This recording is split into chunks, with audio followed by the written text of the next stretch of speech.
In this guide, I'm going to show you guys how to remove quick ad on Snapchat. Let's get started.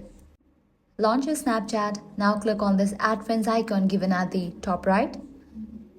Now here you're going to find friend requests as well as quick ad section.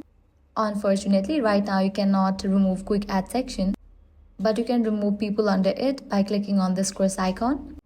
With this, the people under quick ad will be removed. This removes them from your quick ad list instantly. Next up, head over to your profile page, click on the settings icon, scroll down, click on the option see me in friend list or quick ad, toggle off for this option. Now people won't see your account in quick ad suggestions, giving you more privacy. Likewise, head back and click on the option contacts.